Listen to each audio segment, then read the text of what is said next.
ओम शांति। आज हम बात करने वाले हैं ब्रह्मा कुमारी का शाश्वत यौगिक खेती के बारे में। ब्रह्मा कुमारी जो है निःशुल्क यौगिक खेती सिखाती है और उसके बारे में बात करने वाले हैं कि कैसे आप जो है बिना रुपये लगाए कम लागत में अधिक पैदावार कर सके और अच्छा खासा उपज बढ़ा सके। उसके लिए ब्रह्मा कुमारी का शाश्वत यौगिक खेती जो है इसका युवाओं के लिए एक नया विभाग है। ग्रामीण विकास विभाग, राजयोग एजुकेशन एंड रिसर्च फाउंडेशन एवं प्रजापिता ब्रह्मा कुमारी ईश्वरीय विश्वविद्यालय।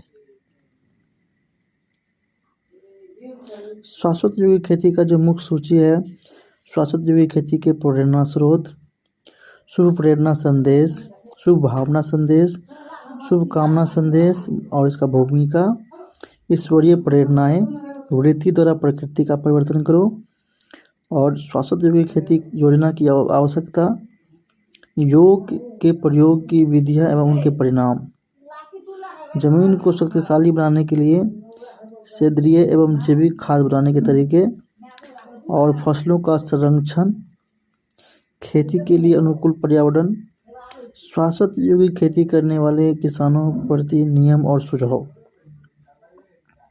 अलग अलग फसलों के लिए ध्यान देने योग्य बातें, शाश्वत यौगिक खेती द्वारा उत्पादित टमाटर की जीवन फसल में तत्वों का तुलनात्मक अध्ययन, ये सारा कुछ बात करने वाले हैं। शाश्वत यौगिक खेती के प्रेरणा स्रोत। 18 फरवरी 2008 को दिन परम कृषक परम पिता परमात्मा तथा विश्वकर्मा अव्यक्त पिता श्री ब्रह्मा बाबा ने आदरणीय दादी हृदय मोहिनी जी के माध्यम से ग्राम विकास प्रभाग के भाई बहनों को शाश्वत यौगिक खेती के संदर्भ में जो है प्रेरणा देते हुए कहा था कि कोई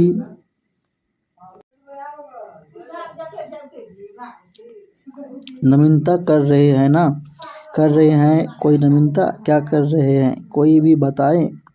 ग्राम विकास प्रभाग की अध्यक्षता ब्रह्मा कुमारी मोहिनी बहन जी ने सुनाया कि योग के प्रयोग के साथ जो है जैविक खेती करने का प्लान बनाया है।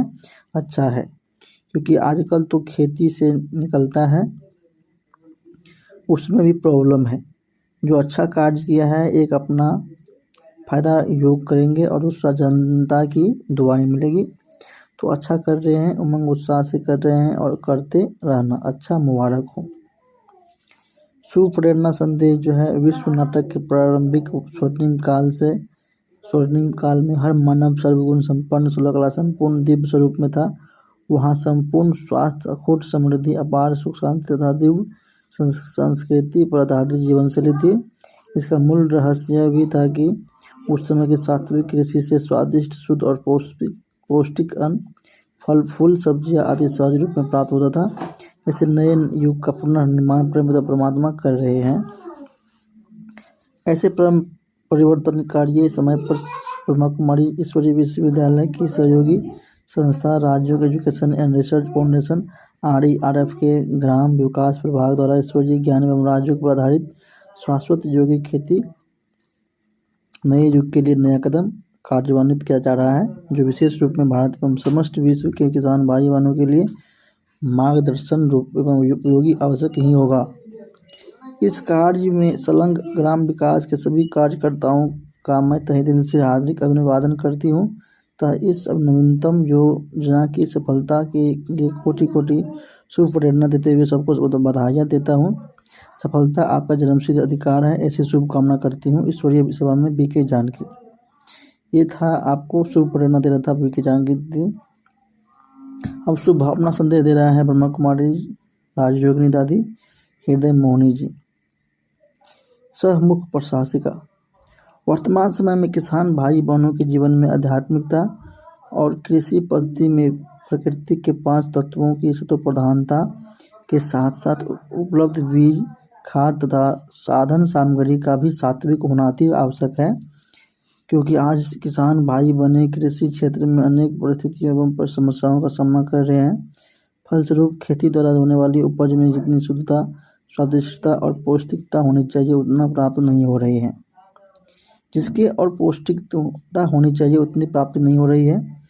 जिसके परिणाम स्वरूप अनेक प्रकार की मानसिक और शारीरिक व्याधियां बढ़ती जा रही है।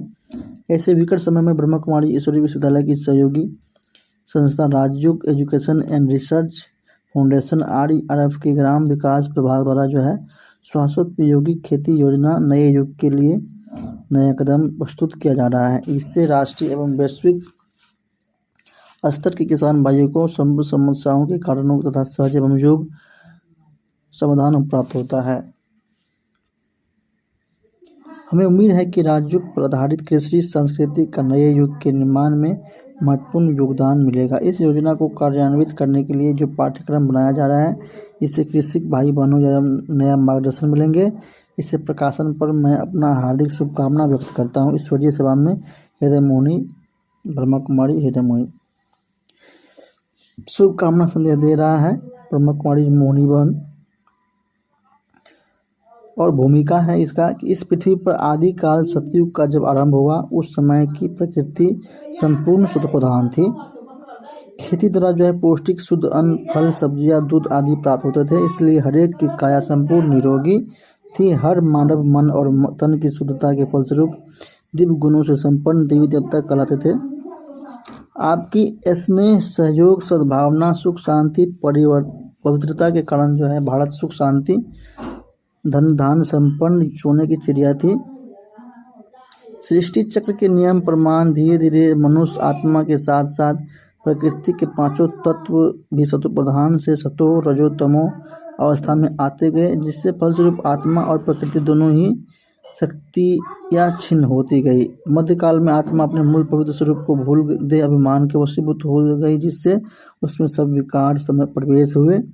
फलस्वरूप जो है जनसंख्या में उत्तरोत्तर बढ़ोतरी हो गई, आवश्यकताएं बढ़ती गई।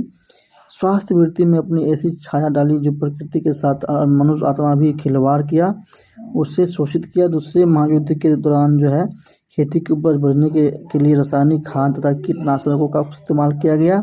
वर्तमान काल में अधिक अन्न उत्पादनों की लालसा से जो है अनेक नई नई विधियाँ अपनाई गई है। जनसंख्या जैसे बढ़ती गई वैसे खेती पर अनाज उत्पन्न का दबाव बढ़ता गया। परिणाम स्वरूप जो है धरती माँ की शक्ति भी छिन्न होने लगी। उपजाऊ धरती पर बंजर उपसर्ग आदि में परिवर्तन होने लगी। प्रकृति के सभी तत्व अपना संतुलन खोने लगा है और लोभ एवं हिंसक वृत्तियों से उपजे हुए अन्न ने सबकी मनोवृत्तियों को भी हिंसक बना दिया है। मन और तन में अनेकानेक नई नई बीमारियां ने अपना स्थान बना लिया है। तत्वों के असंतुलित परिवर्तन से कहीं सूखा, भूकंप, सुनामी और कहीं पर बाढ़ के हालात बने हुए हैं। प्राकृतिक आपदाओं के साथ साथ जो है खेती पर अनेक प्रकार के कीट एवं बीमारियों ने भी अपना प्रभाव डाला है। यह सब मनुष्य आत्मा के दूषित कर्मों व स्वास्थ्य वृत्तियों का ही परिणाम है। जागतिक अन्न और कृषि संगठन 1988 के रोम के निष्कर्ष अनुसार जो है शाश्वत ग्राम विकास करने के लिए नैसर्गिक साधन सामग्री का योग्य व्यवस्थापन करना अति आवश्यक है। मानव की मूल आवश्यकताओं जैसे अन्न, वस्त्र, निवास सहज प्राप्त हो, इसके लिए मानव को सचेत रहना होगा ताकि आने वाली नई पीढ़ी भी सुख शांति से रह सके। इसके लिए जो है जमीन, जल, वनस्पति, पशु पक्षी एवं जैविक विविधता का जो है योग प्रबंधन शाश्वत जैविक खेती के लिए पर्यावरण को संतुलित रखना भी जरूरी है। इसीलिए आर्थिक एवं सामाजिक दृष्टि से भी मान तंत्र ज्ञान विकसित करना पड़ेगा। खेती के लिए अधिक उत्पादन के साथ जो है किसने कैसे उत्पादन किया, यह बात भी स्वास्थ्य के लिए महत्वपूर्ण है।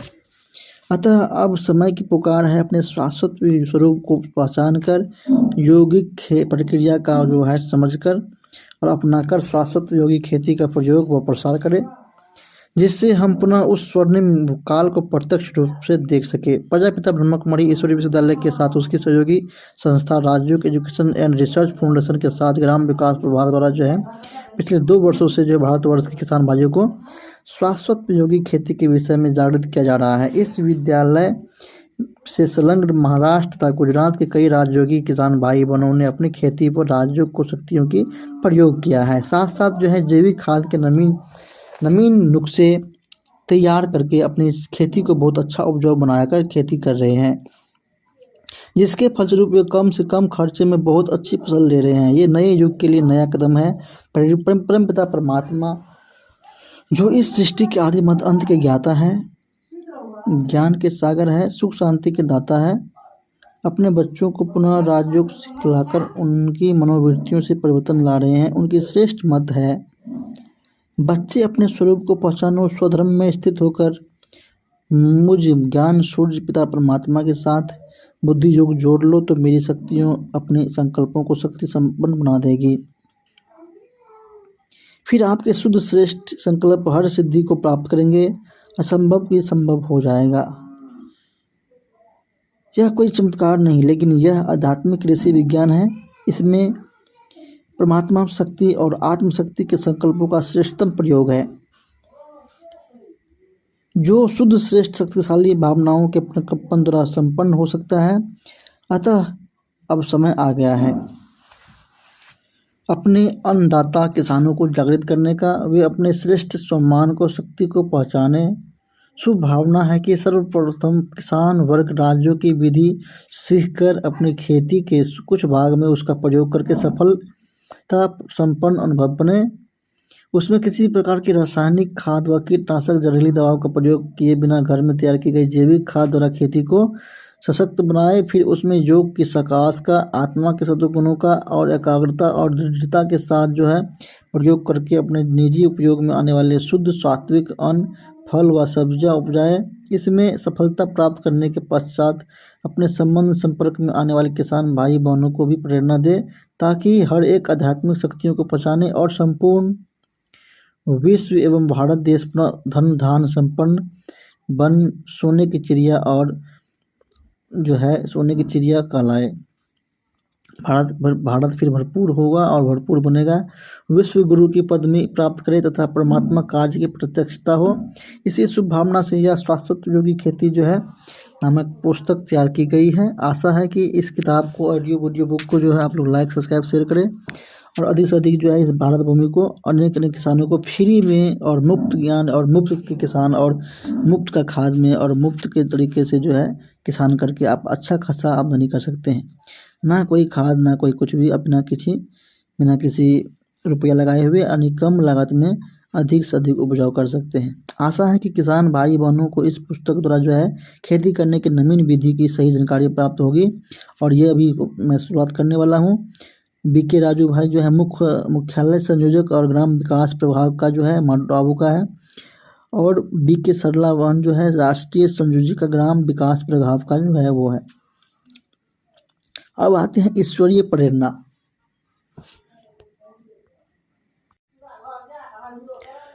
वृत्ति द्वारा प्रकृति का परिवर्तन करो। किसी भी कार्य में सफलता प्राप्त करने का सबसे सहज साधन है वृत्ति द्वारा जो है वाइब्रेशन बनाना, और वाइब्रेशन द्वारा जो है वायुमंडल बनाना। जैसे साइंस का रॉकेट फास्ट होता है, वैसे आपकी रूहानी शुभ भावना शुभ कामना की वृत्ति दृष्टि और सृष्टि को बदल देती है। एक स्थान पर बैठे बैठे भी वृत्ति द्वारा जो है सेवा कर सकते हैं।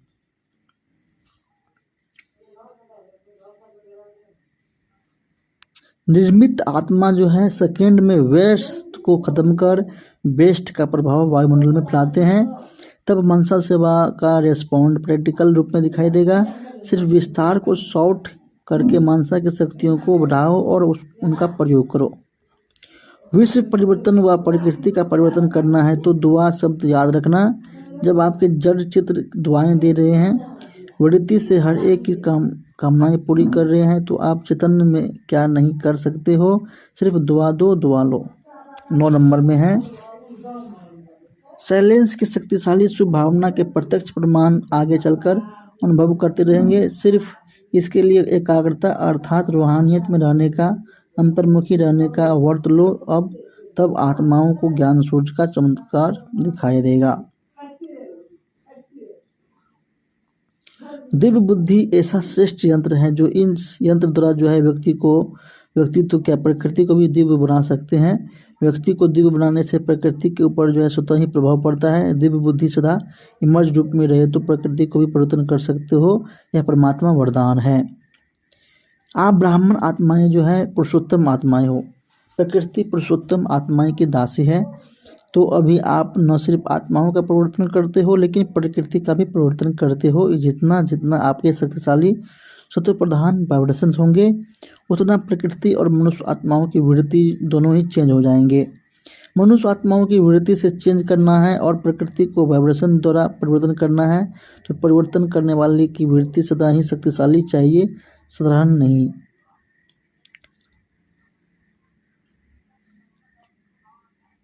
शाश्वत यौगिक खेती योजना की आवश्यकता। संसार में हर एक मनुष्य चाहता है कि मेरा जीवन जो है सात्विक हो, मैं अच्छे कार्य करूं, महान बनूं और मेरा जीवन में शांति बनी रहे। परंतु इच्छा होना एक बात है और उस इच्छा को साकार करने के लिए पुरुषार्थ करना दूसरी बात है। देखने में आता है कि लोग चाहते हैं कुछ और, करते हैं कुछ और। चाहते हैं शांति परंतु परिस्थिति वश, संस्कार वश कर्म ऐसे कर बैठते हैं जिस कारण उनके अपने और दूसरों के जीवन में अशांति पैदा हो जाती है। चाहते हैं स्नेह और प्रेम लेकिन बात ऐसी कर लेते हैं जिससे गलतफहमी, मनमुटाव, संघर्ष और नफरत को बढ़ावा मिलता है। चाहते हैं कि स्वास्थ्य अच्छा हो परंतु सात्विक अन्न की कमी के कारण जो है शरीर में स्वास्थ्य नाशक, रोगों उत्पादक तथा रोज उत्तेजनात्मक विषैले तत्व इकट्ठे होने लगते हैं जो न केवल शरीर के लिए हानिकारक होते हैं बल्कि मानसिक संतुलन को भी बिगाड़ते हैं, निर्णय शक्ति को विचलित कर देते हैं, मानसिक आवेग को अनियंत्रित, असंतुलित और अमर्यादित या फिर दिशा भ्रष्ट कर देते हैं। इसीलिए मनुष्य के आहार का उसके आचार विचार और व्यवहार के गहरा संबंध है। प्राचीन काल से यह कहा जाता है कि अन्न का मन पर प्रभाव पड़ता है और मन का जो है स्वास्थ्य व रोगों से गहरा संबंध है। कहते हैं जैसा अन्न वैसा मन और जैसा मन वैसा तन। इसलिए तनाव मुक्त, व्यसन मुक्त और चरित्र संपन्न जीवन जीने के लिए भोजन का अकथनीय महत्व है। नैसर्गिक जो है खेती पद्धति, इसमें जमीन की जुताई नहीं की जाती है, हल नहीं चलाया जाता है, किसी भी प्रकार की खाद बाहर से लाकर नहीं डाली जाती है। निराई खरपतवार निकालते समय कोई हथियार या दवाइयों का इस्तेमाल नहीं किया जाता है। खेती में से अनाज निकालने के बाद जो अनावश्यक वेस्ट भाग है उसे जमीन पर आच्छादित करते हैं और दलहनी फसल जैसे कि मूंग, उड़द और मूंगफली, सोयाबीन आदि लेते हैं।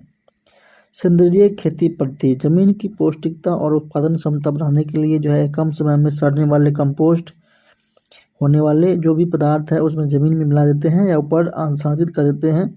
हल चलाकर ज़मीन में मिला देते हैं। कंपोस्ट खाद, केंचुए की खाद, हरी खाद, सेंद्रीय खाद इत्यादि का इस्तेमाल करके कुछ एक पेड़ पौधों को भी लगाना आवश्यक है।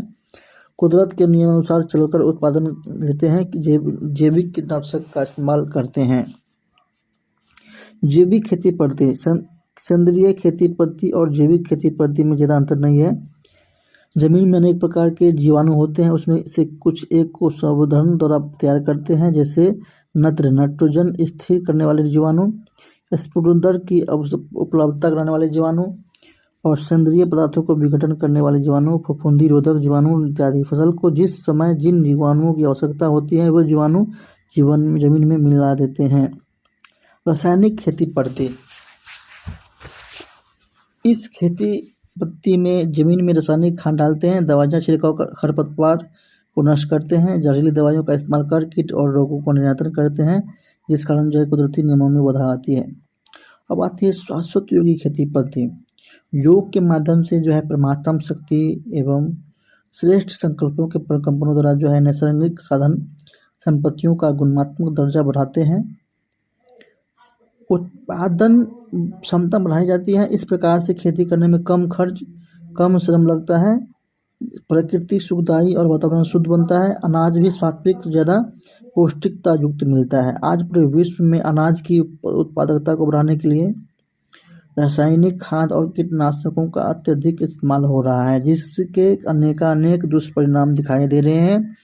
रासायनिक खाद को कीटनाशक और अधिक प्रयोग से पर्यावरण का संतुलन बिगड़ा जा रहा है, प्रदूषण बढ़ रहा है, फसलों की रोग प्रतिकारक शक्ति कम हो रही है, अनाज की पौष्टिकता खत्म हो रही है, जमीन की ताकत कम हो रही है। अनाज की पौष्टिकता कम होने और विषैले तत्व शरीर में आने के कारण जो है शरीर की रोग प्रतिकारक शक्ति कम हो गई है और अनेक बीमारियां बढ़ रही हैं। रासायनिक खाद और कीटनाशक दवाइयों के प्रयोग से होने वाली बीमारियां, अब ये भी जान लेंगे तो क्या होगा कि भारत भूमि में क्या है, भारत में जो है ना, बाहर के विदेशों के जितने भी जहरीली दवाई होती है ना, वो कहीं नहीं बिकती हैं, तो अंत में भारत में आके बिकती है। और भारत के किसान जो है इतने मूर्ख है कि वो सारा जहरीली दवाई खरीद करके अपने खेत में डालते हैं और खुद बीमार पड़ते हैं। इस क्षेत्र के संशोधकों तथा जानकारों द्वारा जो है ऐसी भयानक जानकारी दी गई है कि भारत में रहने वाले हर व्यक्ति के पेट में लगभग 1 मिलीग्राम जो है DDT, BHC जैसी कीटनाशक दवाइयों का अंश आ जाता है। इसके परिणाम से ब्रेन, किडनी जैसे नाजुक अवयवों में जो है बड़े पैमाने पर विकृतियां बढ़ रही है। कैंसर जैसी बीमारियां भी बढ़ती जा रही हैं। अभी हाल ही में जो है पूरे भारत में जितने भी राज्य है उसमें से सबसे ज़्यादा जो है पंजाब में खेती होती है। और पंजाब में जो है ना अधिकांश जो है ना जहरीली दवाई डालते हैं ताकि उसमें पैदावार बढ़े। और सबसे ज़्यादा कैंसर की बीमारी जो है पंजाब में ही है। डॉक्टर प्रकाश चंद्र नामक वैज्ञानिक ने यह स्पष्ट किया है कि ऐसी बीमारियां भारत के लाखों लोगों में बढ़ रही है। अंतर्राष्ट्रीय संगठन के द्वारा भी ऐसे खतरे की चेतावनी पहले ही दे दी है। लखनऊ में स्थित जो है किंग जॉर्ज मेडिकल कॉलेज और टॉक्सिकोलॉजी रिसर्च सेंटर द्वारा DDT और मेलाथियान जैसी जहरीली कीटनाशक दवाइयाँ छिड़कने वाले व्यक्तियों की जब जांच की गई तो देखने में आया कि उसमें 50% से भी ज़्यादा लोगों में सिर दर्द है, चिंता है, निद्रा नाश है, निराशा है, विस्मृति है, दृष्टि दोष है इत्यादि बीमारियों का प्रमाण बढ़ रहा है। हैदराबाद स्थित में एक हॉस्पिटल है। प्रसूति वार्ड से प्राप्त जानकारी से स्पष्ट हुआ है कि अकाले प्रसूति और गर्भ में भ्रूण का मृत्यु होना उसका संबंध जहरीले कीटनाशकों से है। ऐसी माताओं के खून में DDT और BHC की मात्रा पाई गई है। सन 1977 में जो है कर्नाटक में मालनाड गांव में घटी हुई घटना है। हड्डी गोडू सिंड्रोम नाम से प्रसिद्ध है। वहां पर धान चावल की खेती में बड़े पैमाने पर पेस्टिसाइड का इस्तेमाल किया जाता था, जिससे कुछ मात्रा में पानी के साथ बहकर नीचे वाली खेती में चली गई। जहाँ पानी जमा हुआ था उसमें बहुत सारे केंकरे थे। वहाँ पर काम करने वाले कुछ मजदूरों ने उस केंकरों को पकड़ कर खा लिया। इससे करीब 200 लोगों का लकवा पैरालिसिस हो गया। जांच के दौरान यह भी पता चला कि उन केंकरों के शरीर में चावल की खेती में इस्तेमाल किए गए पेस्टिसाइड्स के अंश थे, जिस कारण जो है सभी लोगों को एक साथ लकवा हुआ था।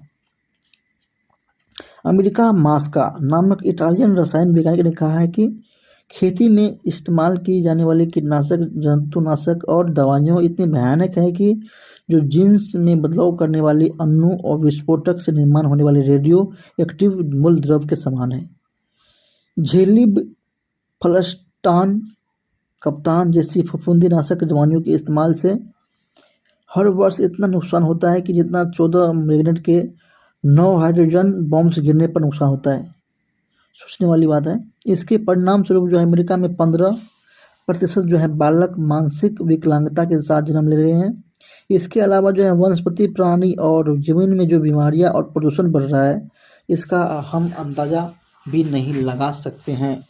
इतना जो है गरीबी और जितना जो है किसान भूखमरी हो रहा है, आत्महत्या क्यों कर रहा है, क्योंकि उसमें जितना रुपये लगाता है ज़मीन में उससे बहुत कम लागत, बहुत कम पैदावार होता है।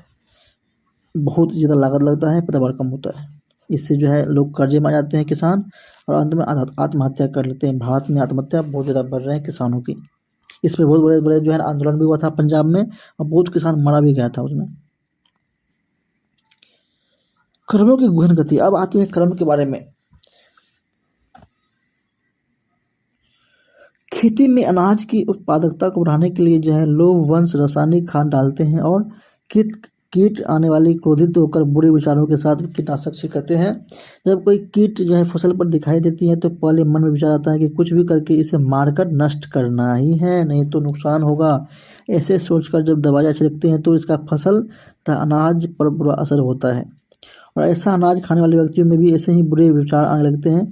थोड़ा भी कुछ डिस्टर्बेंस होता है तो उसको तुरंत गुस्सा आता है, लड़ने झगड़ने लगते हैं। रासायनिक खाद के गलत प्रयोग के कारण जो है जमीन में से कई गुना जीवाणु मर जाते हैं, जिससे प्रकृति को दुख मिलता है। कुदरती नियमों में बाधा आती है और कीटनाशक छिड़कने से कीट तड़प तड़प कर मरते हैं। इसी तरह से कीटों को विष पिला करके मारना भी तो पाप ही कर्म ही है।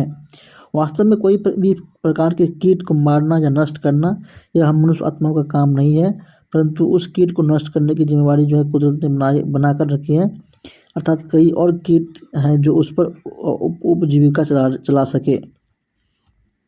कर्मों की गहन गति पर विचार करने से यह पता चलता है कि हमारे जीवन में जो भी समस्याएं या परिस्थितियाँ आती है उनके पीछे एक ही कारण है, वह कारण है हमारे ही किए हुए बुरे कर्मों का। अगर कोई बीमारी आती है तो यह हिसाब किताब है कि अर्थात प्रकृति के नियमों में हमने रुकावट डाली है, प्रकृति को दुख दिया है। महाभारत में भी एक व्याख्यान है, जब भीष्म पितामह जख्मी होकर सरसैया पर लेटे थे तब उन्होंने श्री कृष्ण जी को पूछा कि मैंने क्या ऐसा कौन सा विक्रम किया जो मुझे वानों के सैया पर लेटे शरीर छोड़ना पड़ रहा है। तब श्री कृष्ण जी ने विष्णु जी को बताया कि एक बार विष्णु जी रथ में बैठकर गुजर रहे थे, तब उसके सामने एक सांप आया जो रथ के नीचे आने से मरने वाला था। उस सांप को मरने से बचाने के लिए भीष्म पितामह जी ने सांप को उठाकर बाजू में फेंक दिया और भीष्म जी चले गए। उस समय वह सांप कांटों की झाड़ी पर जा गिरा, इसलिए सांप हिल नहीं पाया, चल नहीं सका और वहां से ही मर गया। परिणाम स्वरूप भीष्म जी को भी अंतिम समय पर इसी तरह शरीर छोड़ना पड़ा।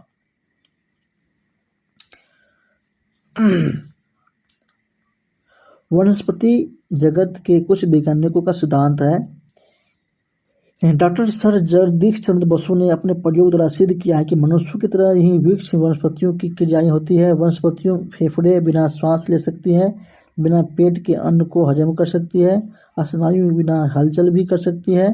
तो किसी ज्ञान संस्था के बिना संदेश ग्रहण करना और उसे प्रक्रिया देना यह प्रक्रिया भी वनस्पतियों करती है। उन्होंने वनस्पति के अंदर भी हलचल को जानने की एक मशीन तैयार की है, जिसके आधार से सिद्ध किया है कि मृत्यु के अंतिम क्षण में जैसे प्राणी पशु हबकते हैं, वैसे ही वनस्पति भी अंतिम क्षण को समय में हबकते हैं। उसी समय उसके भीतर से बड़े पैमाने पर ऊर्जा बाहर फेंकी जाती है। उन्होंने ऑप्टिकल प्लस रिकॉर्डर मशीन द्वारा यह स्पष्ट किया है कि उन वनस्पति को बाहर से कोई वाइब्रेशन स्पष्ट करती है तो उसे ऊर्जा का वनस्पति में विद्युत शक्ति के परिवर्तन होता है, उसका प्रत्यक्ष परिणाम दिखाई देता है। क्लीव बकस्टर जी ने जगदीश चंद्र बसु जी से इस संशोधन को आगे बढ़ाते हुए सिद्ध कर बताया कि वनस्पति में भावनाएं भी होती है, उन्होंने को मनुष्य के मन की भावनाएं समझ में आती है। उन्होंने लाई डिटेक्टर नाम की मशीन द्वारा वनस्पति पर कुछ प्रयोग किए। मन के अंदर की भावनाओं के कारण जो है वनस्पति के अंदर की ऊर्जा का प्रभाव कम ज़्यादा होता है। उस प्रभाव को भावनाओं के द्वारा होने वाली प्रतिशोध लाया डिटेक्टर में गैल्वेनोमीटर से नापा गया। मनुष्य के मन की भावनाओं को वनस्पतियों कैसे प्रक्रियाएं देती है यह देखने के लिए उन्होंने ड्रस्टिना नामक वनस्पति का पत्ता यंत्र को जोड़ दिया और मन में सोचा कि अभी यह पत्ता जलाए। तो आश्चर्य की बात है, पत्ता जलाने पर विचार में आते ही माचिस हाथ में लेने के पहले ही तुरंत यंत्र पर आलेख रसायन वाली सुई जोर जोर से प्रतिशोध लगने लगी। उसी समय उन्होंने समझ लिया कि उसके मन में विचारों के वनस्पति से मैं समझ लिया। दूसरी बात, उन्होंने इच्छा के विरुद्ध पत्ता जलाने के नाटक किया तो उसने उस पेड़ द्वारा की गई प्रक्रिया कम गति वाली थी, तो इससे सिद्ध होता है कि पेड़ जो है सच में झूठ के विचार को भी समझ पाते हैं।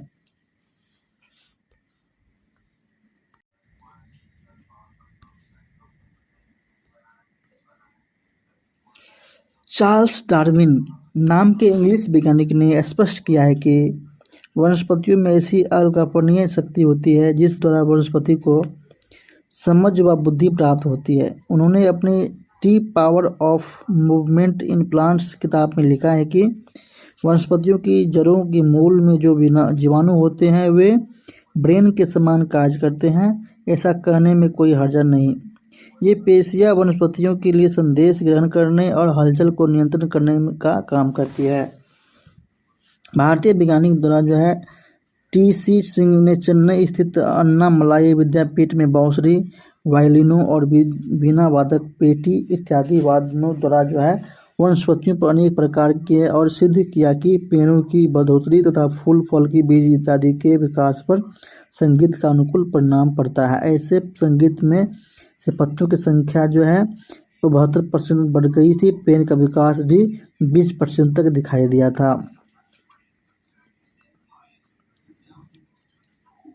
अमेरिका के वैज्ञानिक जो है जॉर्ज वाशिंगटन कार्वर के खेती से संबंधित विभिन्न प्रयोग को देखकर कई लोगों ने उन्हें पूछा कि आपके जैसे प्रयोग या अनुभव को कोई कर सकता है या क्या। तो उन्होंने अपना हाथ टेबल पर रखी तो बाइबल पर रखकर जवाब दिया कि सब रहस्य इसमें छिपे हुए हैं। परमात्मा के आश्वासन में केवल यह आश्वासन ही सत्य है, इसमें असीमित ताकत है।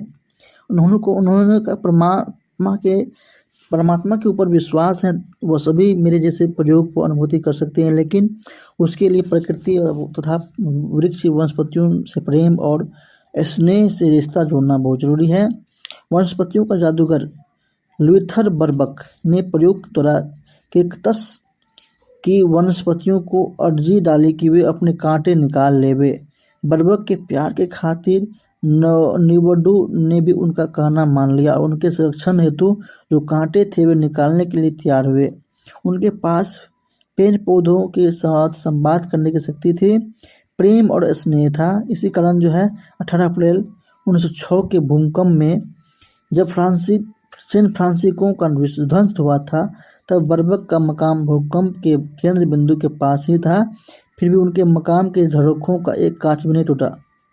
बर्बक का कहना यह था कि नैसर्गिकता के साथ विलक्षण दोस्ती का संबंध जुटाने का यह परिणाम था। इन सभी प्रयोगों को सुनते हुए मुझे मन में यह विश्वास होने लगा था कि हमें भी ऐसे ही निसर्ग के साथ दोस्ती करना बहुत आवश्यक है। विज्ञान के युग में हमारा जीवन कृत्रिम बनता जा रहा है, हमें फिर से निसर्ग के साथ रिश्ता जोड़ना चलना बहुत आवश्यक है। आज हर एक किसान खेती को व्यवसाय समझकर कर्म कर रहा है, खेती को अनाज उत्पादन करने का साधन मान रहे हैं, लेकिन इसी कारण जमीन तथा वनस्पति के साथ जो अपनापन, स्नेह, प्रेम चाहिए उसका अनुभव हम नहीं कर पा रहे हैं। जमीन के साथ माँ के रिश्तों से पला देंगे तो वह धरती माँ हमें बहुत कुछ देने के लिए तैयार है। अगर हमारा अपने ऊपर प्यार है, धरती माँ से प्यार है और परमात्मा के ऊपर विश्वास है, तो हम इस शाश्वत योगी खेती के माध्यम से सच्चे अन्नदाता बन फिर से इस भारत भूमि को सुजलाम सुफलाम बनाकर भारत को कृषि प्रधान बना सकते हैं। योग के प्रयोग की विधि एवं उनके परिणाम। अब आते हैं योग कैसे करना है। खेती करते हैं तो योग कैसे करना है। प्राचीन काल के तपस्वियों की तपस्या के बारे में हम सबने सुना है। जब ऋषि मुनियों गुफाओं में बैठकर तपस्या करते थे तो उनकी तपस्या का प्रभाव दूर दूर तक दृष्टिगोचर होता था। अगर कोई हिंसक प्रवृत्ति वाला व्यक्ति तपस्वी के आश्रम में अचानक प्रवेश करता तो उसके भीतर के हिंसात्मक विचार शांत हो जाते थे। ऐसे ही कई जगह आश्रम में कदम रखते ही मनुष्य अपना दुख तथा गम भूल जाते थे। ऐसे भी सुना है, वह चित्रों में देखा है कि कई जगह आश्रम में तपस्वी के आसपास ही हिंसक प्राणी भी आकर शांति से बैठ जाते थे। कहने का भाव यह है कि तपस्या अर्थात योग के अंदर एक अद्भुत शक्ति समाई हुई होती है, जिससे असंभव भी संभव दिखाई देता है। यहाँ पर परमात्मा ने अति सहज योग सिखाया है।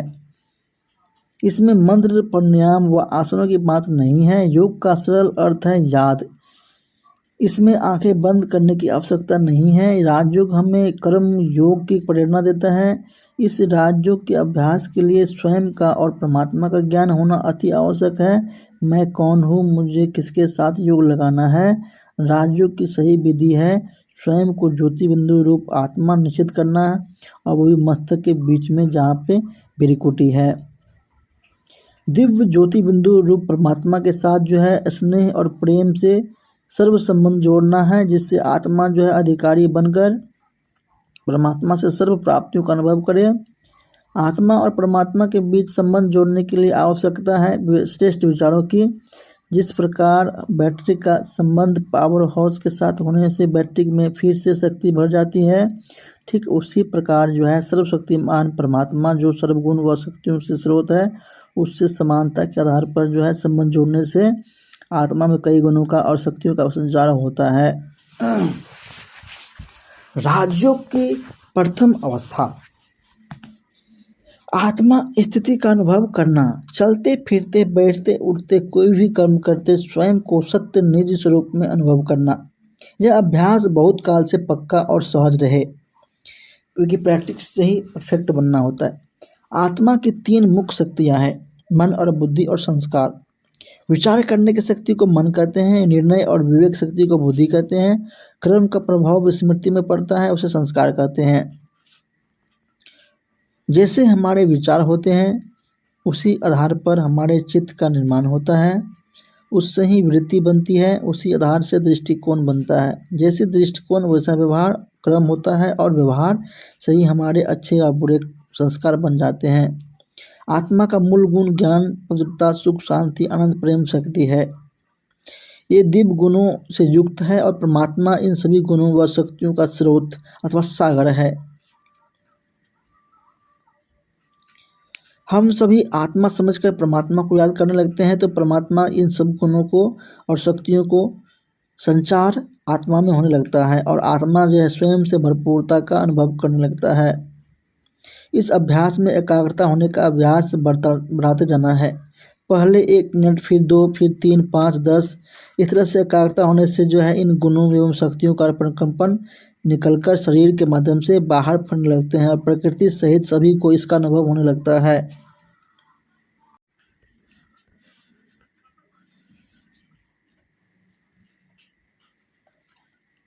वर्तमान समय जो है स्वयं को देह समझकर किए जाने वाले विचार का बहुत बुरा प्रभाव पड़ता है। प्रकृति सहित जीव जंतु, पशु पक्षी, प्राणी, वृक्ष, वनस्पतियों पर हो रहा है, परंतु राजयोग के अभ्यास से आत्मा के स्वरूप में रहकर विचार करने से प्रकृति सहित सर्व पर बहुत अच्छा प्रभाव पड़ता है, क्योंकि आत्मिक स्थिति में विकार रहित विचार चलते हैं।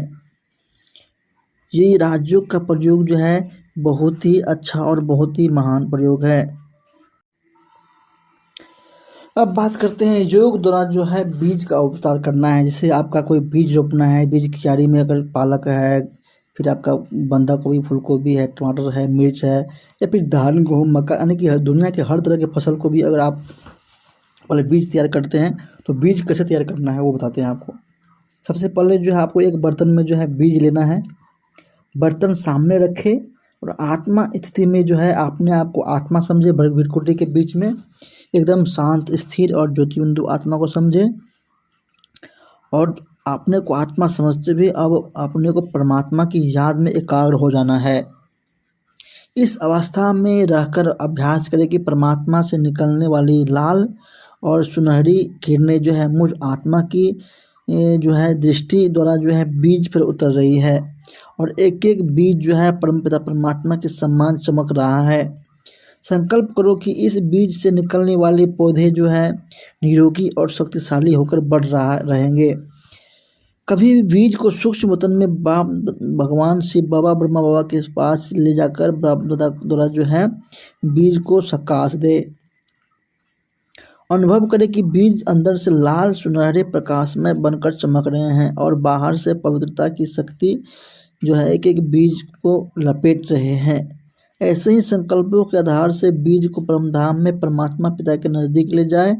एकाग्र होकर अनुभव करें कि परमधाम में शांत, पवित्रता और शक्तिशाली वातावरण में एक एक बीज के अंदर जो है परमात्मा की लाइट माइट जो है किरणें उतर रही हैं और बीज चमक रहे हैं। परमात्मा शक्तियों के आधार से बीज से निकलने वाले पौधे निरोगी और शक्तिशाली होकर बढ़ेंगे। अनाज में पौष्टिकता और उत्पादन भी बढ़ेगा। इस राजयोग के अभ्यास के लिए जो है ब्रह्म मुहूर्त यानी कि 4 से 5 बजे का समय श्रेष्ठ है। इस समय चारों ओर का वातावरण जो है अति शांत होता है और तन मन ताज़ा होता है, इसलिए मन की एकाग्रता बढ़ती है। अपने घर के कोई भी स्वस्थ और शांत स्थान को योग अभ्यास के लिए निश्चित कर ले तो सफलता सहज मिलेगी। नियमित रूप से जो है सभी नियमों का पालन करें। राजयोग का अभ्यास करने वाले सभी भाई बहनें परमात्मा पिता द्वारा जो है मिले स्वमान में रहकर योगाभ्यास करें। परिणाम बहुत सुंदर दिखाई देंगे। योग के प्रयोग के लिए सिर्फ आवश्यकता है परमात्मा के ऊपर विश्वास और ज़मीन तथा फसल के साथ स्नेह और प्रेम से रिश्ता जोड़ना। एक बार अगर ज़मीन और फसल से स्नेह और प्रेम से रिश्ता जोड़ दिया तो भले हम उस फसल से कितने भी दूर क्यों न हो, लेकिन अपने संकल्पों के आधार से हम नज़दीक का अनुभव कर सकते हैं। हमारी भावनाओं से वनस्पति प्रभावित होती है और उसके अनुरूप फल देती है। इन भावनाओं को कोई विद्युत चुंबकीय शक्ति भी नहीं रोक सकती। इसमें पूरी सफलता प्राप्त करने के लिए दृढ़ता और निश्चय के साथ परमात्मा पिता द्वारा मिले हुए नियम पर मान चलना आवश्यक है। अब आती है राजयोग कमेंट्री, यानी कि राजयोग अभ्यास कैसे करना है फसलों के प्रति। सबसे पहले अपने आप को आत्मा निश्चय करें, अपने स्वरूप की अनुभूति करें। मैं आत्मा पॉइंट ऑफ लाइट हूँ, प्रकाशमय हूँ, ज्ञान स्वरूप हूँ, पवित्र स्वरूप हूँ, शांत स्वरूप हूँ, प्रेम स्वरूप हूँ, सुख स्वरूप हूँ, आनंद स्वरूप हूँ, शक्ति स्वरूप हूँ। अब परमधाम से परमपिता परमात्मा को याद करें। वह भी प्रकाशमय है, पॉइंट ऑफ लाइट है, तेजोमय है, ज्ञान सूर्य है। मुझ में ज्ञान सूर्य की किरणें समा रही है। परमात्मा पवित्रता का सागर है। मैं आत्मा संपूर्ण पवित्र बनती जा रही हूँ। प्रेम के सागर परमात्मा से प्रेम की किरणें मुझ पर उतर रही है और मैं आत्मा प्रेम से भरपूर हो रही हूँ। मैं आत्मा सुख स्वरूप हूँ। सुख के सागर से सुख की किरणें मुझ आत्मा में उतर रही हैं और मुझे अतीन्द्रिय सुख का अनुभव करा रही है।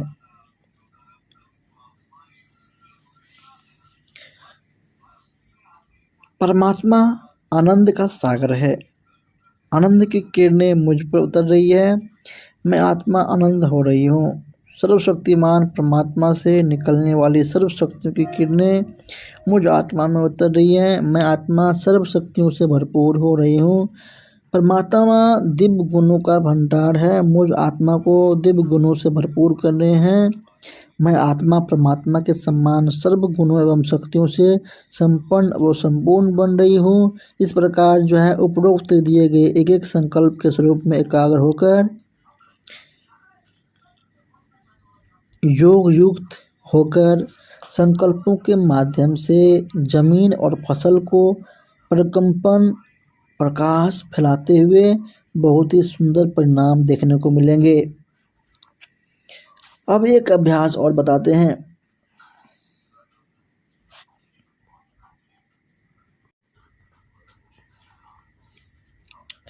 सबसे पहले स्वयं को कोई न कोई समानधारी अनुभव करें। उस स्वरूप का अनुभव करें। धीरे धीरे अपना फरिश्ता स्वरूप इमर्ज करें। मैं फरिश्ता हल्का एवं प्रकाशमय हूँ। सूक्ष्म वतन की ओर सैर कर रहा हूँ। अपने को सूक्ष्म वतन में ब्रह्मा बाबा और शिव बाबा के सम्मुख अनुभव कर रहे हैं। अपनी कमी कमजोरियों को निकालकर स्वयं को संपूर्ण और संपन्न अनुभव करें। धीरे धीरे अपने फरिश्ते स्वरूप शरीर को इमर्ज करें। मैं आत्मा पॉइंट ऑफ लाइट परमधाम की ओर जा रही हूँ। परमधाम में परमात्मा के साथ एकदम नज़दीक और समानता की अनुभव कर रहा हूँ। एकाग्र होकर इस बीज रूप अवस्था में 5 मिनट तक टिकने का अभ्यास करें। पिता परमात्मा द्वारा निकलने वाली ज्ञान, पवित्रता, सुख, शांति, आनंद, प्रेम, शक्ति की किरणें मुझ आत्मा में उतरकर मेरे द्वारा पृथ्वी, जल, वायु, आकाश, सूर्य, चांद, तारे, ग्रह सभी तक पहुंच रही है। सब पावन, शुद्ध, शांत, शक्तिशाली और स्थिर हो रहे हैं और शीतल हो रहे हैं। जीव जंतु, कीट, पशु, पक्षी, प्राणी, वृक्ष सर्व को परमात्मा की शक्ति की अनुभूति हो रही है। शांति, प्रेम, सुख, आनंद शक्तियों से भरपूर हो रहे हैं। सर्वत्र शांति ही शांति, शीतलता ही शीतलता है और सभी जमीन में उर्वरा शक्ति बढ़ रहे हैं, सभी का उपजाऊ बढ़ रहे हैं। एकाग्रता होकर इसी संकल्प से 5 मिनट तक स्थिर रहे। इसी संपूर्ण अवस्था के साथ शक्ति और प्रकाश आत्मा सूक्ष्म वतन में आकर फरिश्ता रूप धारण करती है। बाप दादा के सम्मुख जाके बाप दादा को आग्रह कर नीचे ले आए, अपने प्रयोग वाली खेती ब्रह्मा बाबा शिव बाबा को दिखाए, रुझान करे और अनुभव करे कि हम ब्रह्मा बाबा शिव बाबा जमीन और फसल को अपनी शक्तिशाली दृष्टि से निहार रहे हैं, प्रकाश दे रहे हैं। बाप दादा के नयनों द्वारा जो है पवित्रता और शक्तियों की किरणें जमीन और फसल को मिल रही है, जिससे जमीन और फसल निरोगी और शक्तिशाली बन रही है। जमीन में फसल को बढ़ाने के लिए आवश्यक अन्न द्रव्य तैयार हो रहे हैं, फसल बढ़ रही है। ऐसे ऐसे शुभ शुभ सोच सोच के विचार करके ही संकल्प मन में चलाते रहे तो फसल में जो है अनाज भरते समय परमात्मा द्वारा सर्व शक्तियाँ आनंद प्रेम शक्ति सुख की किरणें फसल को दे। परमात्मा शक्तियों में अनाज से सात्विकता और पौष्टिकता बढ़ रही है, अनाज की साइज भी बढ़ रही है। ऐसे ऐसे श्रेष्ठ और शुभ संकल्प करें। परमात्मा की पवित्रता और शक्तिशाली किरणें फसल में उतर रही है। कोई भी कीट रोग या प्राणी से फसल को नुकसान नहीं हो रहा है। फसल के चारों ओर आभा मंडल बनाए पवित्रता शक्ति का। खेती में कर्म करते समय संपूर्ण फरिश्ते रूप में कर्म करे। परमात्मा की शक्तियाँ मुझ फरिश्ते द्वारा जो है जमीन और फसल को मिल रही है। गहन शांति की किरणें पूरी खेती में फैल रही है, अनुभव करे। कभी खेती को सूक्ष्म वतन में शिव बाबा ब्रह्मा बाबा के पास ले जाए और शिव बाबा ब्रह्मा बाबा प्रकाश दे रहे हैं। ज्ञान पवित्रता सुख शांति आनंद प्रेम शक्ति भरपूरता का अनुभव करे और कभी फसल को परमधाम की गहन शांति की अनुभूति कराए। हजारों सूर्यों से तेजोमय पॉइंट ऑफ लाइट परमात्मा से निकलने वाली किरणें एक एक पौधे में उतर रही है। सर्वत्र शांति ही शांति जमीन और फसल को अनुभूति कराए। जमीन को शक्तिशाली बनाने के लिए खाद बनाते समय खाद को योग युक्त होकर परमात्मा शक्तियों से भरपूर करें। संकल्प करें कि यह खाद फसल को निरोगी और सुदृढ़ बनाने में मदद करेगी। खाद के ऊपर वरदानी हाथ रखकर अनुभूति करें कि मुझ आत्मा से इन हाथों द्वारा जो है परमात्मा की शक्तियों को प्रकंपन खाद में उतर रहे हैं, खाद की ताकत बढ़ रही है। कोई भी टॉनिक बनाते समय यही अभ्यास करे। छिड़कते समय भी योग युक्त होकर परमात्मा शक्तियों के साथ छिड़के। रोग का या कीट प्रतिबंधक दवाई बनाते समय जो है पवित्रता के परिक्रम से भरपूर करे। बीज को ब्रह्मा बाबा शिव बाबा के सम्मुख ले जाए। अब आती है जमीन को शक्तिशाली बनाने के लिए प्रकृति प्रदत्त पेड़ पौधों में पोषण की आवश्यकता व्यवस्था जहाँ है वहाँ पर ही की है। जमीन में जो है उसी में से जो चाहिए वो निर्माण करने की क्षमता पेड़ पौधों में नैसर्गिक ही है। आज वृक्षों की कटाई और रासायनिक खाद ऋणनाशक तथा कीटनाशक के इस्तेमाल से वनस्पतियों की पोषण व्यवस्था गड़बड़ा गई है। जमीन शक्तिहीन बन गई है। ऐसे जमीन को फिर से शक्तिशाली बनाने के लिए पेड़ पौधों को लगाना और जमीन में सेंद्रीय जैविक खाद इस्तेमाल करना आवश्यक है। वर्तमान समय प्रकृति के साथ जो है मिलजुल कर चलना बहुत आवश्यक है। इसके लिए आध्यात्मिक का आधार लेना बहुत जरूरी है। सेंद्रीय और जैविक खाद बनाने के तरीके। सबसे पहले ध्यान रखें कि कोई भी फसल से अनाज निकालने के बाद जो आवश्यक भाग वेस्ट पार्ट रहता है उसे ज़मीन के ऊपर फसल में आच्छादित करें या ज़मीन के अंदर मिला दें। जैसे फसलों की जड़ें, तना, घास फूस या धान का भूसा, गेहूं का भूसा।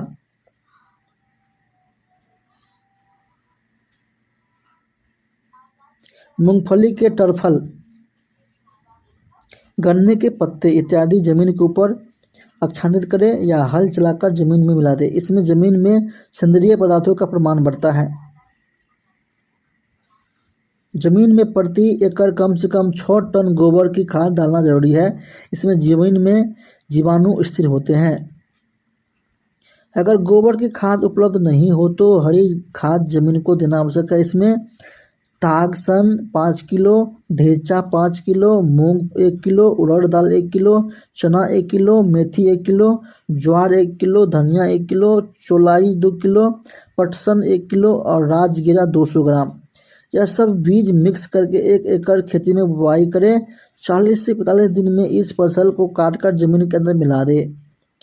गन्ने और केले की फसल में हरियाली को फसल काटकर ऊपर से आच्छादित भी कर सकते हैं। जीवा अमृत। अब आते हैं जीवा अमृत कैसे बनाए। देसी गाय का गोबर 10 किलो, गोमूत्र जो है देसी गोमूत्र 5 लीटर और 2 किलो केमिकल रहित गुड़ जिसको छुआ बोलते हैं। 250 ग्राम देसी गाय का घी।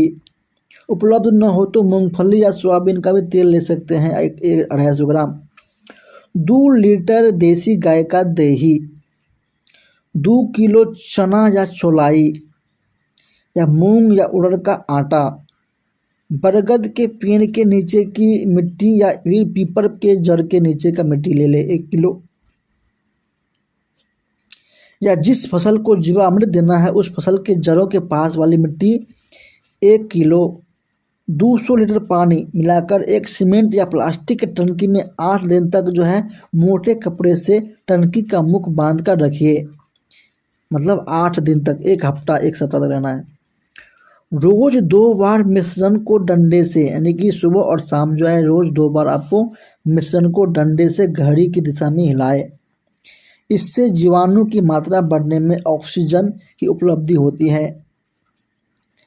यह मिश्रण जो है 1 एकड़ जमीन में जमीन गीली हो तब शाम के समय जो है धूप में नहीं देना है। जब धूप उगा रहेगा तब नहीं देना है, शाम के वक्त देना है। छिड़काव या फसल को पानी देते समय जो है पानी में भिगाकर दे सकते हैं। इससे सभी सूक्ष्म जीवाणु बढ़ेंगे।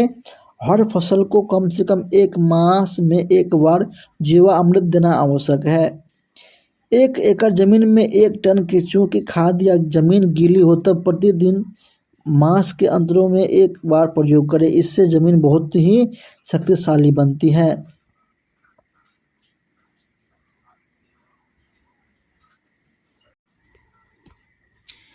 फसल पर छिड़कने के लिए टॉनिक। अगर किसी भी फसल में जीवाणु बहुत ज़्यादा हो गया, कीटाणु वगैरह हो गया तो उसको छिड़कने के लिए भी टॉनिक बना सकते हैं। इसके लिए देसी गाय का दूध जो है 3 लीटर ले सकते हैं, गोमूत्र ले सकते हैं 3 लीटर, नारियल का पानी 3 लीटर और केमिकल रहित गुड़ जो है 1 किलो 200 ग्राम पानी मिलाकर कोई भी फसल के ऊपर आवश्यक अनुसार स्प्रे करें। और बीजा अमृत, और बीज को कैसे भी अब जो है करना है। देसी गाय का गोबर 1 किलो, गोमूत्र 1 लीटर, देसी गाय का दूध 200 मिलीमीटर, बिना भुजा हुआ चूना 50 ग्राम, हींग लेना है 10 ग्राम और 10 लीटर लेना है पानी। 2 रात भिगो देना है।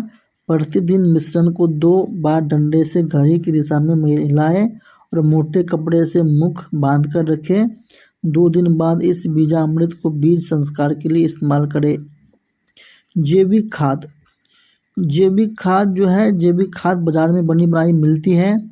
राइबोजियम जीवाणु संवर्धन, चौलाई, मूंगफली, मूंग, अरहर, उड़द, वाल, मोठ, ग्वार, सन, ढेंचा, चना, मटर, सोयाबीन, लहसुन, घास इत्यादि के लिए इस्तेमाल करें। इससे फसलों में 15 से 25% बढ़ोतरी दिखाई देगी।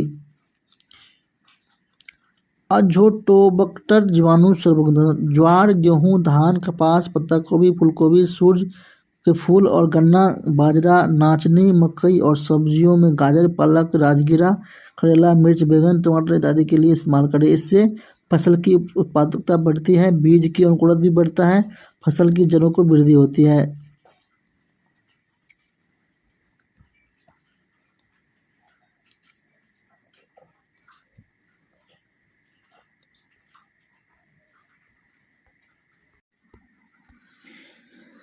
केंचुए की खाद निर्माण करने की पद्धति। केंचुए की खाद जो है निर्माण करने के लिए छौं की आवश्यकता होती है। सूर्य प्रकाश और बारिश से संरक्षण के लिए छप्पर बनाकर उसके नीचे 3 फीट चौड़ाई और 8 से 10 फीट लंबी जगह में 1.5 फीट ऊंचाई की 4 इंच मोटी दीवार बनाकर चैम्बर बनाए। पहले पानी जमीन पर छिड़ककर जमीन गीली करें। फिर पहले वेस्ट मटेरियल जैसे धान का भूसा, गेहूं का भूसा, गन्ने के पत्ते इत्यादि को जल्दी से सड़ने नहीं है, इससे पदार्थों का 15 से 20 सेंटीमीटर मोटा थर बनाएं। इस पर पानी छिड़ककर गीला बनाएं। इसके ऊपर गोबर की खाद अथवा कंपोस्ट खाद अथवा बगीचे की मिट्टी का 5 सेंटीमीटर का थर लगाए। इसके केंचुए सुरक्षित रहेंगे। इसके ऊपर पूर्ण तैयार केंचुए छोड़ दें। प्रति 10 स्क्वायर फीट से 2000 केंचुए छोड़ दें। इसके ऊपर बारदान से ढक दें। 40 से 45% गीलापन रहे, इसकी संभाल रखें। सिलेंडर में 20 से 30 डिग्री सेंटीग्रेड तापमान रखें। केंचुए की रक्षा के लिए अंदर कोई कीट या चींटी न आए, इस पर भी ध्यान रखना जरूरी है। 1-2 दिन में आवश्यकता अनुसार पानी छिड़काएं। 30 से 40 दिन में पूरी तरह से केंचुआ की खाद बनकर तैयार हो जाएगी। केंचुआ अलग करके खाद को जमीन गीली हो तब जमीन में मिलाएं।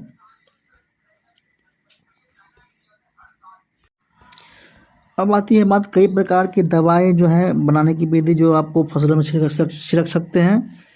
तो उसमें है नीम के पत्ते 5 किलो, कन्हेर के पत्ते 2 किलो, पपीते के पत्ते 2 किलो, करंज के पत्ते 2 किलो, कांग्रेस घास के पत्ते 1 किलो और सफ़ेद धतूरा 2 किलो, शरीफा के पत्ते 3 किलो, रुई के पत्ते 2 किलो, एरंडी के पत्ते 2 किलो, गुड़बेल के पत्ते 2 किलो और हरी मिर्च कुटी हुई 2 किलो। यह सब जो है सीमेंट या प्लास्टिक की टंकी में जो है 200 लीटर पानी मिला करके 30 से 40 दिन के लिए सड़ने दें। टंकी का मुंह कपड़े से बांध दें। प्रतिदिन इसको 2 बार डंडे से हिलाएं और 30 दिन के बाद उसको जो है छानकर 15 लीटर पानी में 1-2 लीटर पानी में मिलाकर फसल पर प्रकार के कीट के लिए छिड़काव करें। नीम का भी अर्क बना सकते हैं आप। फफूंदी के लिए जो है ट्राइकोडर्मा 1 किलो 200 लीटर पानी में मिलाकर शाम को समय जमीन गीली हो तब 1 एकड़ जमीन में छिड़काव करें। हो सके तो नीम के पत्तों की भी डाली से छिड़काव करें। या 50 किलो गोबर की खाद में 50 किलो गीली मिट्टी ट्राइकोडर्मा 1 किलो मिलाकर शाम के समय जमीन गीली हो तब 1 एकड़ जमीन पर छिड़काव करें।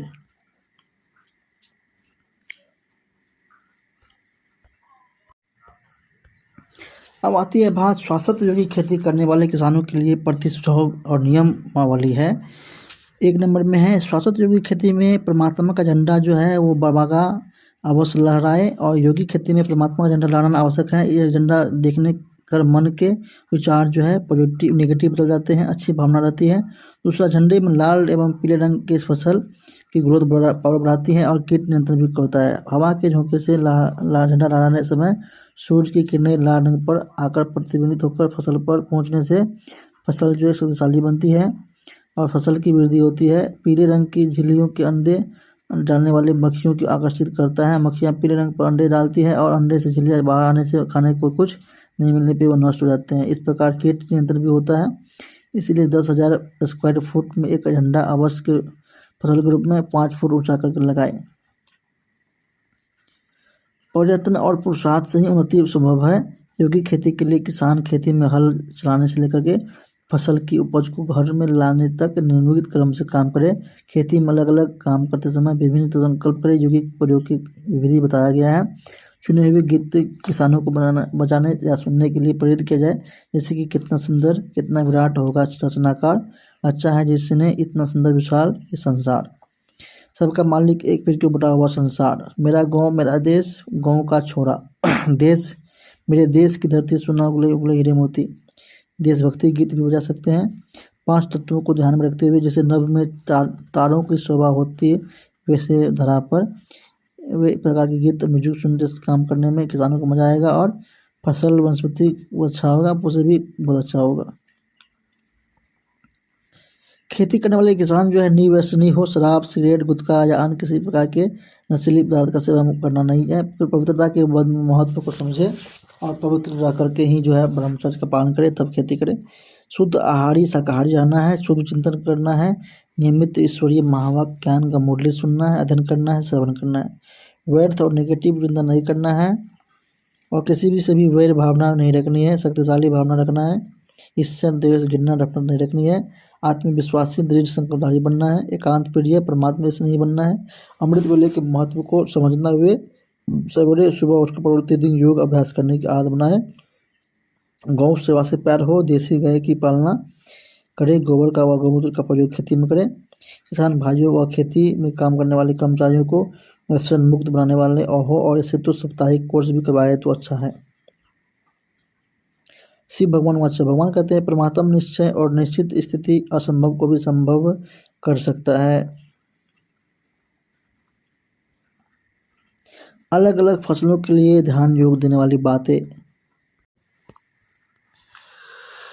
ज्वारे की फसल जमीन को शक्तिशाली बनाने के लिए प्रति एकड़ 6 टन गोबर की खाद या हरी खाद को जमीन में मिलाकर बीज बुआई के लिए जमीन पर तैयार करें। बीज बुआई के समय उसके पश्चात प्रति 20 दिनों के अंतरों में जो है 200 लीटर जीवामृत 1 एकड़ जमीन में मिली गीली मिट्टी को शाम को समय जो है छिड़काव करना है।